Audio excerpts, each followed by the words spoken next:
पढ़ाई में बेहतर करने और चीज़ों को लंबे समय तक याद रखने के लिए केवल ज़्यादा पढ़ना काफ़ी नहीं है, बल्कि सही तरीके से पढ़ना बहुत ज़रूरी है।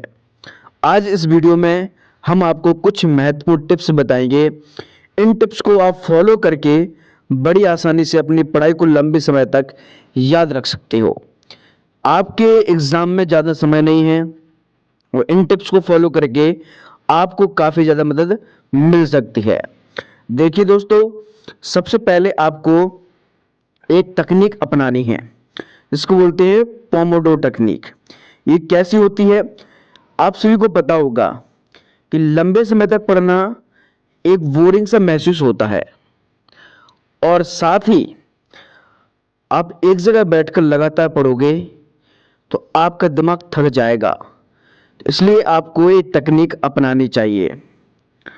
लगातार घंटे तक नहीं पढ़ा सकता। 25 मिनट पढ़ाई करें और 5 मिनट का ब्रेक लें, जिससे दिमाग क्या होता है, ताज़ा हो जाता है। और किसी विषय को समझने के बाद उसे ऐसे समझाने की कोशिश करें जैसे कि आप किसी बच्चे को पढ़ा रहे हो। मान के चलिए आपने किसी भी सब्जेक्ट का एक टॉपिक लिया, उसे पहले खुद ने पढ़ा और उसको इस तरीके से पढ़िए कि हमें दूसरे व्यक्ति को भी समझाना है। तो आप एक बात ध्यान रखना, जब भी आप ऐसा करोगे तो आपको इससे काफ़ी ज़्यादा फायदा देखने को मिलेगा। चलिए अब हम बात कर लेते हैं दूसरे पॉइंट की। जब भी आप पढ़ाई करने बैठे तो आपको सही वातावरण की बहुत ज़रूरत है। निश्चित स्थान तय करें। जब भी आप पढ़ने बैठे, आप कभी इधर बैठ लिया, कभी उधर बैठ लिया, कभी चेयर पे, कभी टेबल पे, कभी बेड पर, इस तरीके से पढ़ाई नहीं हो पाती है।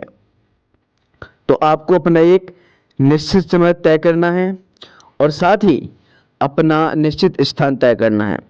समय ध्यान रखना कि आपको समय ऐसा रखना है कि आपको किसी प्रकार की दिक्कत ना हो।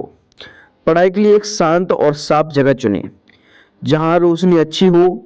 बिस्तर पर लेटकर पढ़ने से बचें।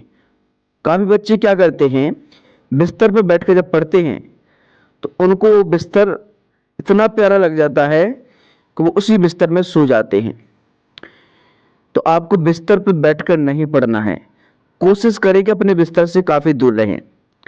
यदि आप बिस्तर पर बैठकर पढ़ोगे तो इससे नींद आने की ज़्यादा उम्मीद होती है। और जब भी आप पढ़ने बैठें तो पढ़ाई करने से पहले तय करें कि आज आपको कौन सा टॉपिक खत्म करना है।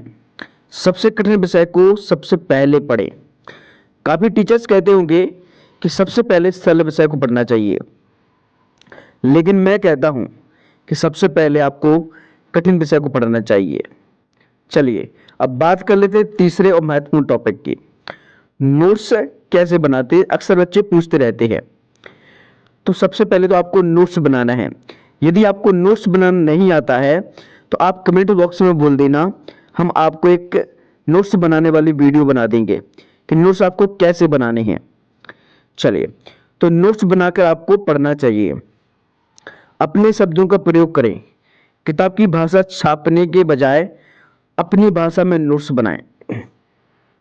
कई बच्चे क्या गलती करते हैं, जब भी वो नोट्स बनाते हैं तो जो किताब में लिखा होता है वही का वही छाप देते हैं। तो फिर क्या अंतर रह जाएगा किताब में और आपके नोट्स में? कुछ यूनिक लाइए अपने नोट्स में जिससे आपको समझ में आए। किसी और की ज़रूरत नहीं है आपको। तीसरी चीज़, फ्लो चार्ट और डायग्राम बनाकर जरूर नोट्स बनाएं। जब भी आप किसी टॉपिक को पढ़ते हैं तो उसका एक डायग्राम बनाना, फ्लो चार्ट बनाना, उसी के आधार पर आप कम समय में तैयारी कर सकते हो। जिस प्रकार से माइंड मैप मान के चलिए आपने साइंस का कोई भी चैप्टर उठाया तो उस चैप्टर का मेन पॉइंट आपको बीच में रखना है और वहाँ उस चैप्टर में कौन कौन सी महत्वपूर्ण बातें हैं उनको आपको मैप के माध्यम से समझना है। यदि आप इस तरीके से पढ़ोगे तो मैं गारंटी लेता हूँ कि आपका जो दिमाग है वो कभी खाली नहीं रहेगा। जो भी आप पढ़ोगे वो आपके दिमाग में फिट हो जाएगा।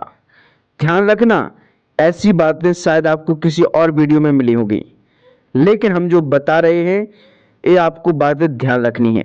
यदि आप इन बातों को फॉलो करोगे तो इससे आपको काफी ज्यादा फायदा देखने को मिलेगा। अगले वीडियो किस टॉपिक पर चाहिए कमेंट्स बॉक्स में जरूर बताना। तो मिलते हैं हम इसी तरीके की नेक्स्ट वीडियो में, तब तक के लिए जय श्री राम।